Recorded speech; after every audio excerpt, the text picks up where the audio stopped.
Beyond lies the wub. Philip K. Dick. The slovenly wub might well have said, "Many men talk like philosophers and live like fools." They had almost finished with the loading. Outside stood the Optus, his arms folded, his face sunk in gloom. Captain Franco walked leisurely down the gangplank, grinning. "What's the matter?" he said. "You're getting paid for all this." The Optus said nothing. He turned away, collecting his robes. The captain put his boot on the hem of the robe. "Just a minute. Don't go off. I'm not finished." "Oh?" The Optus turned with dignity. "I am going back to the village." He looked toward the animals and birds being driven up the gangplank into the spaceship. "I must organize new hunts." Franco lit a cigarette. "Why not? You people can go out into the veldt and track it all down again. But when we run out, halfway between Mars and Earth..." The Optus went off, wordless. Franco joined the first mate at the bottom of the gangplank. "How's it coming?" he said. He looked at his watch. "We got a good bargain here." The mate glanced at him sourly. "How do you explain that?" "What's the matter with you? We need it more than they do." "I'll see you later, Captain." The mate threaded his way up the plank, between the long-legged Martian go-birds, into the ship. Franco watched him disappear. He was just starting up after him, up the plank toward the port, when he saw it. My God! He stood staring, his hands on his hips. Peterson was walking along the path, his face red, leading it by a string. "I'm sorry, Captain," he said, tugging at the string. Franco walked toward him. "What is it?" The wub stood, sagging, its great body settling slowly. It was sitting down, its eyes half shut. A few flies buzzed about its flank, and it switched its tail. It sat. There was silence. "It's a wub," Peterson said. "I got it from a native for 50 cents. He said it was a very unusual animal, very respected." "This?" Franco poked the great sloping side of the wub. "It's a pig. A huge, dirty pig."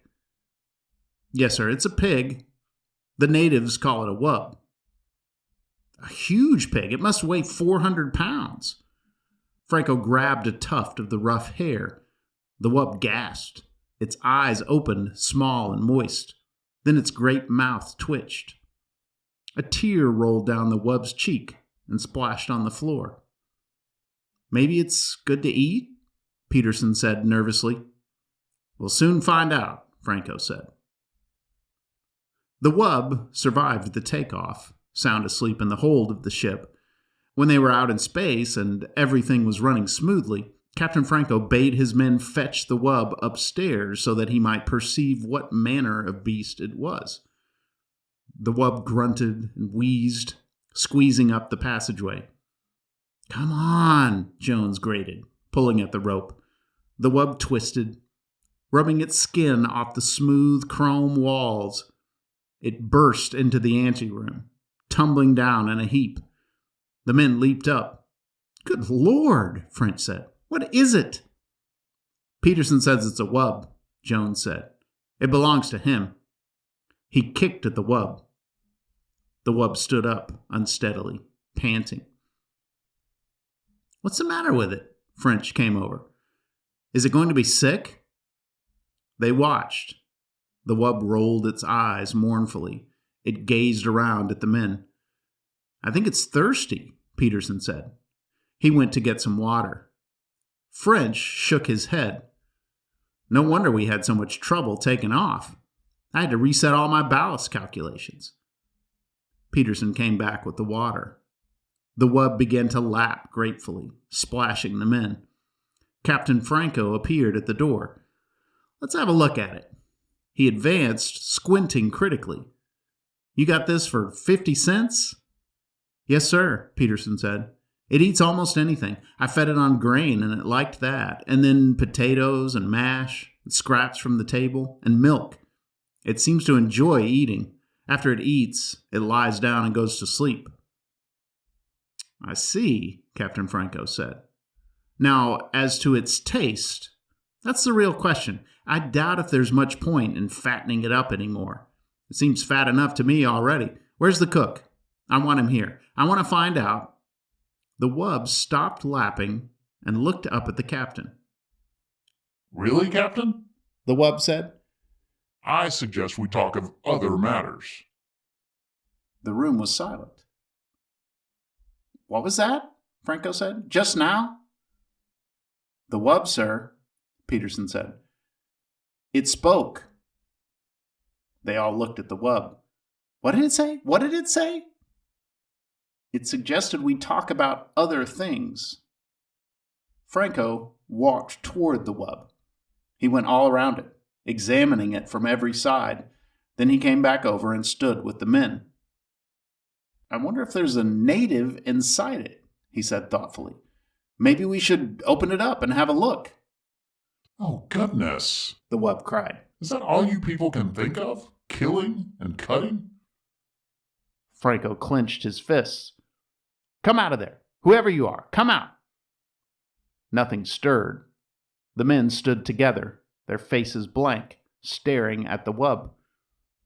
The wub swished its tail. It belched suddenly. "I beg your pardon," the wub said.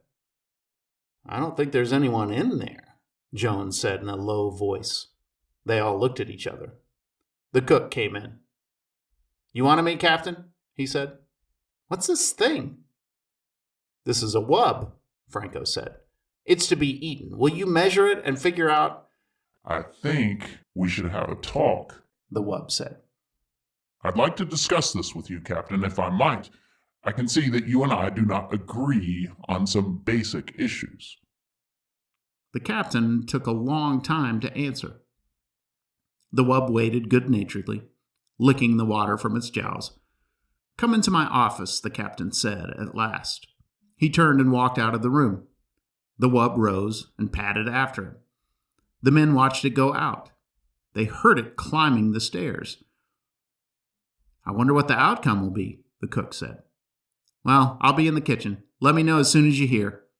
"Sure," Jones said. "Sure." The wub eased itself down in the corner with a sigh. "You must forgive me," it said. "I'm afraid I'm addicted to various forms of relaxation. When one is as large as I—" The captain nodded impatiently. He sat down at his desk and folded his hands. "All right," he said. "Let's get started. You're a wub? Is that correct?" The wub shrugged.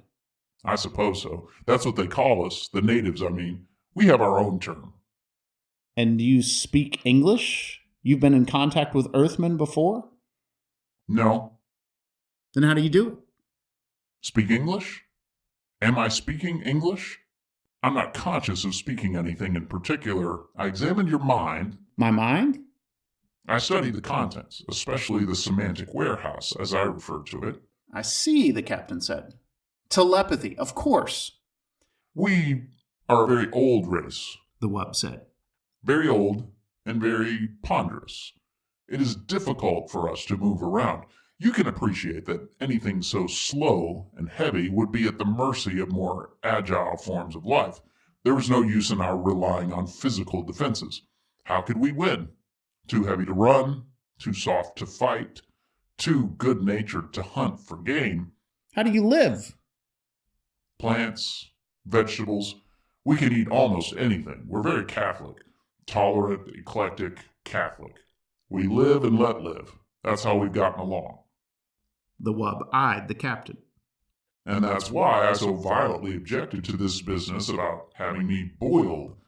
I could see the image in your mind, most of me in the frozen food locker, some of me in the kettle, a bit for your pet cat." "So you read minds?" the captain said. "How interesting. Anything else? I mean, what else can you do along those lines?" "A few odds and ends," the wub said absently, staring around the room. "A nice apartment you have here, Captain. You keep it quite neat.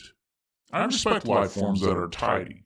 Some Martian birds are quite tidy. They throw things out of their nests and sweep them." "Indeed," the captain nodded. "But To get back to the problem. Quite so. You spoke of dining on me. The taste, I'm told, is good, a little fatty, but tender. But how can any lasting contact be established between your people and mine if you resort to such barbaric attitudes? Eat me? Rather, you should discuss questions with me. Philosophy, the arts. The captain stood up. Philosophy. It might interest you to know that we will be hard put to find something to eat for the next month. An unfortunate spoilage. I know. The wub nodded. But wouldn't it be more in accord with your principles of democracy if we all drew straws or something along that line?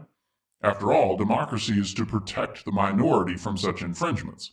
Now, if each of us casts one vote... The captain walked to the door.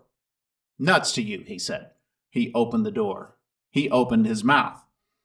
He stood frozen, his mouth wide, his eyes staring, his fingers still on the knob. The wub watched him. Presently, it padded out of the room, edging past the captain. It went down the hall, deep in meditation. The room was quiet. So you see, the wub said, we have a common myth. Your mind contains many familiar myth symbols. Ishtar, Odysseus. Peterson sat silently staring at the floor. He shifted in his chair. Go on, he said. Please, go on. I find in your Odysseus a figure common to the mythology of most self-conscious races. As I interpret it, Odysseus wanders as an individual, aware of himself as such. This is the idea of separation from family and country, the process of individuation. But Odysseus returns to his home. Peterson looked out the port window at the stars, endless stars, burning intently in the empty universe. Finally, he goes home. As must all creatures. The moment of separation is a temporary period, a brief journey of the soul. It begins, it ends. The wanderer returns to land and race. The door opened. The wub stopped, turning its great head. Captain Franco came into the room, the men behind him. They hesitated at the door. Are you all right? French said. Do you mean me? Peterson said, surprised. Why me? Franco lowered his gun. Come over here, he said to Peterson. Get up and come here. There was silence. Go ahead, the wub said. It doesn't matter. Peterson stood up. What for? It's an order. Peterson walked to the door. French caught his arm. What's going on? Peterson wrenched loose. What's the matter with you? Captain Franco moved toward the wub. The wub looked up from where it lay in the corner, pressed against the wall. It is interesting, the wub said, that you are obsessed with the idea of eating me. I wonder why. Get up, Franco said. If you wish. The wub rose, grunting. Be patient. It is difficult for me. It stood, gasping, its tongue lolling foolishly. Shoot it now, French said. For God's sake, Peterson exclaimed. Jones turned to him quickly, his eyes gray with fear. You didn't see him, like a statue, standing there, his mouth open. If we hadn't come down, he'd still be there. Who? The captain? Peterson stared around. But he's all right now. They looked at the wub, standing in the middle of the room, its great chest rising and falling. Come on, Franco said. Out of the way. The men pulled aside toward the door. You are quite afraid, aren't you? The wub said. Have I done anything to you? I am against the idea of hurting. All I have done is try to protect myself. Can you expect me to rush eagerly to my death? I am a sensible being like yourselves. I was curious to see your ship, learn about you. I suggested to the native... The gun jerked. See, Franco said, I thought so. The wub settled down, panting. It put its paw out, pulling its tail around it. It is very warm, the wub said.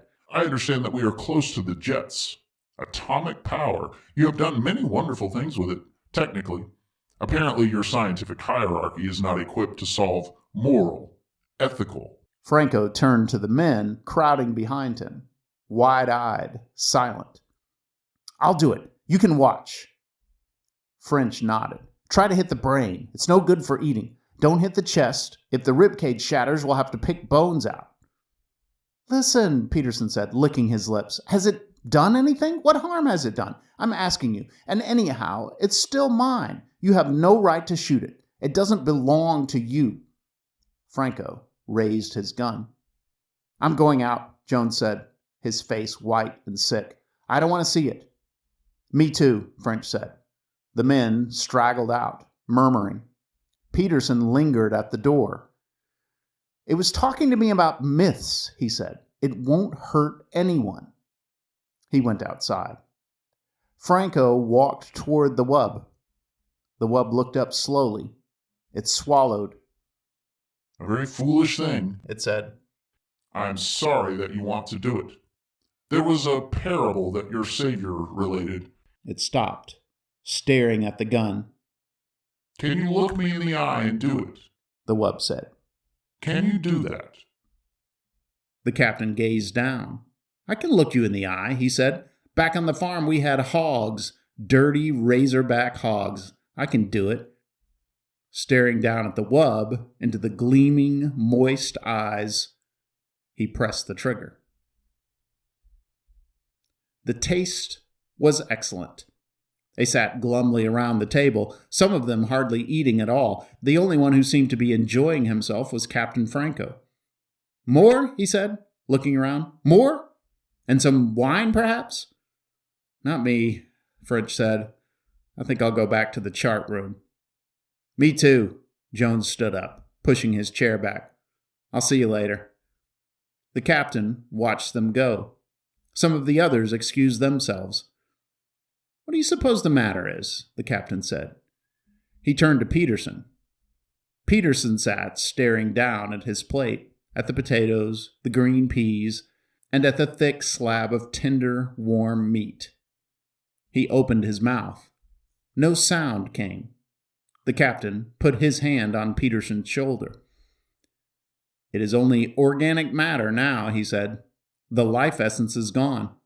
He ate, spooning up the gravy with some bread. I myself love to eat. It is one of the greatest things that a living creature can enjoy. Eating, resting, meditation, discussing things. Peterson nodded. 2 more men got up and went out. The captain drank some water and sighed. Well, he said, I must say that this was a very enjoyable meal. All the reports I had heard were quite true. The taste of wub, very fine. But I was prevented from enjoying this pleasure in times past. He dabbed at his lips with his napkin and leaned back in his chair. Peterson stared dejectedly at the table. The captain watched him intently. He leaned over. Come, he said. Cheer up. Let's discuss things. He smiled. As I was saying before I was interrupted, the role of Odysseus in the myths. Peterson jerked up, staring. To go on, the captain said. Odysseus, as I understand him,